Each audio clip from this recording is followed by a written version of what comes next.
जब हमने पिछले दिनों ये सुना कि एमडीकेट के एप्टीट्यूड टेस्ट हैं, उस हवाले से हमने सोशल मीडिया पर जिस तरह की खबरें सुनी तो हमने ये तवक्को नहीं की थी। इस मामले में भी हम बतौर कौम यहाँ आकर खड़े हो गए हैं। ये क्या है, ये भी डॉक्टर है, अच्छा ये भी बेटा डॉक्टर है, अच्छा ये भी डॉक्टर है, वो बेटी जो है ना वो अभी डॉक्टर बन रही है। हम हैरान कि यार आइंस्टाइन के भी बच्चे अगर लाइन से आएंगे तो कोई तो फेल होगा, कोई तो उस प्रोफेशन में मिसफिट होगा।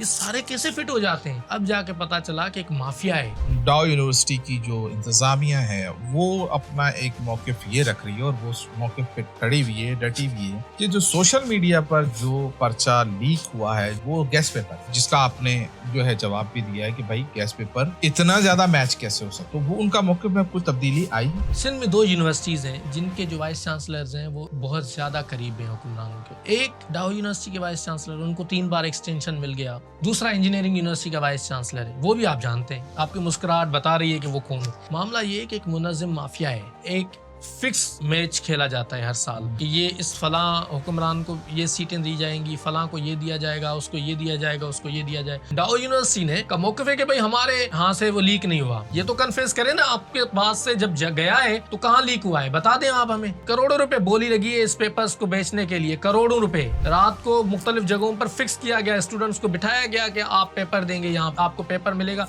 सुबह मैच करेगा। इनको लग रहा था कि शायद कोई, चूंकि कोई बोलने वाला नहीं, कुछ कहने वाला नहीं, जैसे मैट्रिक इंटर के इम्तिहानात में कोई नहीं बात करता, कोई बात नहीं करता, तो यहाँ पर भी कोई बात नहीं करेगा। हमने कहा ऐसा नहीं है, सारे लोग एक जैसे हों, हमें कुछ भी होगा लेकिन हम बात करेंगे। तो हम तो हर जगह गए, हमने तो वो घंटा भी बजाया जो गवर्नर सिंध ने बनाया था। घंटी बजाई आपने गवर्नर साहब। गवर्नर साहब ने इस पूरे मामले में क्या किया? गवर्नर साहब घंटी शायद कोई अमीरों की सुनते होंगे, हम गरीबों की कहाँ सुनेंगे। तालीमी हवाले से जितने मसाइल हैं कंपैरेटिवली हम देखें तो ये सिंध में ही क्यों नजर आता? सिंध को आवाम को सोचना पड़ेगा कि व्हाट इज द अल्टरनेट। जैसे कराची के लोगों ने अल्टरनेट लेकर आए तो आज आप और हम सुकून से बोल रहे हैं, ना कि बोरियों में बंद हैं। तो अगर आप और हम इस वाइब्रेंट अंदाज से गुफ्तगू करते तो आज बोरियों में बंद होते। मैं सिंध के अवाम, जो कराची समेत सिंध के पूरे अवाम है, उनको कहूँगा कि जब आप अल्टरनेट पे सोचेंगे तो ये गवर्नेंस भी ठीक हो जाएगी।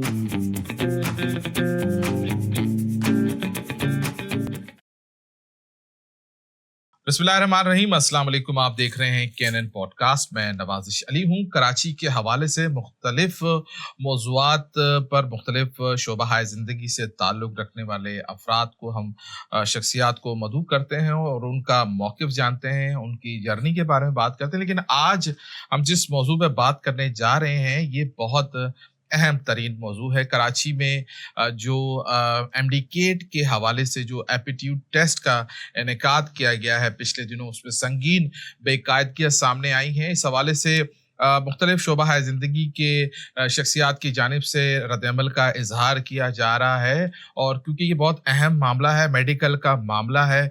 आप सोचें कि अगर आने वाले दिनों में कोई एक ऐसे डॉक्टर के आप हत्थे चढ़ें जो कि एमडीकेट के टेस्ट में जो है वो नकल करके पास हुआ है या किसी और ज़रिए से वो आगे गया है, तो पाकिस्तान में वैसे तो मेरिट का कत्लेआम होता है, लेकिन कम अज़ कम इस मामले पर मुख्तलिफ शोबा ज़िंदगी की जो शख्सियात हैं उनके रद्द-ए-अमल ने ये साबित किया है कि अभी हम थोड़ा ज़िंदा कौम हैं। और इस हवाले से मेरे साथ इस मौजू पे बात करने के लिए एक नहायत ही अहम शख्सियत मौजूद हैं, बहुत वाइब्रेंट नौजवान हैं मैं उनको कहूँगा, और इस पूरे मामले के जो कानूनी पहलू हैं उनको देख रहे हैं। मेरे साथ मौजूद हैं मोहम्मद नवाज डैरी साहब, सीनियर लीगल कंसल्टेंट हैं, एडवोकेट हाई कोर्ट हैं, और इस पूरे मामले पर आपसे बात करते हैं।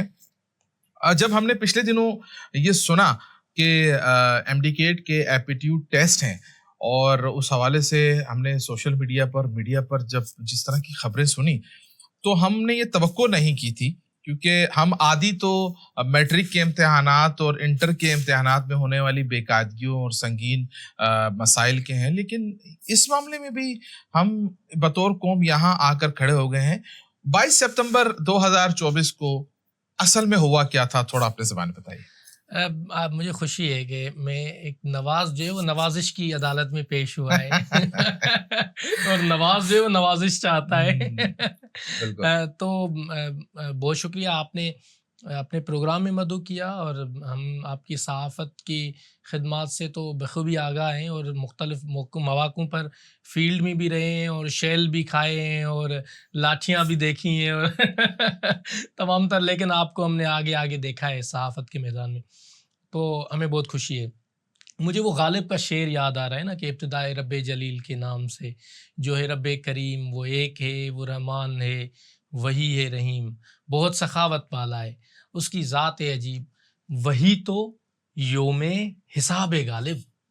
तो वही तो योम हिसाब है गालिब। तो अब वो जो गालिब वाला जो योम हिसाब है ना, मुझे लगता है कि एमडी केट में आ गया है और वो योम हिसाब होना ही है, ताकि मैं एक नवाज़ी साहब में परेशान होता था इस बात से और मैं हैरान भी होता था कि हम किसी के घर जाते थे, असर रसूख रखने वाले लोग, क्योंकि आप भी सहाफ़त में रहे हैं, हमारा उठना बैठना ख़याबानों के लोगों के साथ होता है, जो एलीट क्लास जो लीड कर रहे होते हैं।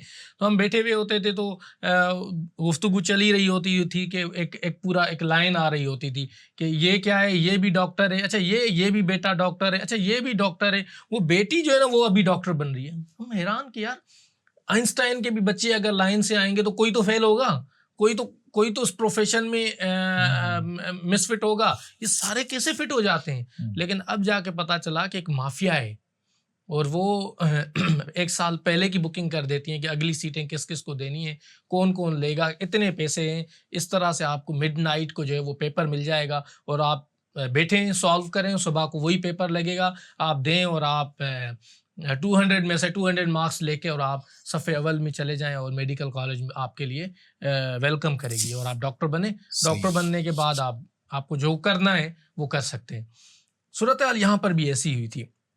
मेडिकल कॉलेजेस एडमिशन टेस्ट के सिलसिले में 22 सितंबर को ये ऐलान हुआ कि भाई आप आज मेला सजेगा पूरी सिंध में और जो होनहार तुलबा और तालबात होंगे वो मेडिकल कॉलेजेस में जाएंगे और हमारे लिए एक मुस्तकबिल के डॉक्टर्स बनेंगे और फिर हमारा इलाज करेंगे।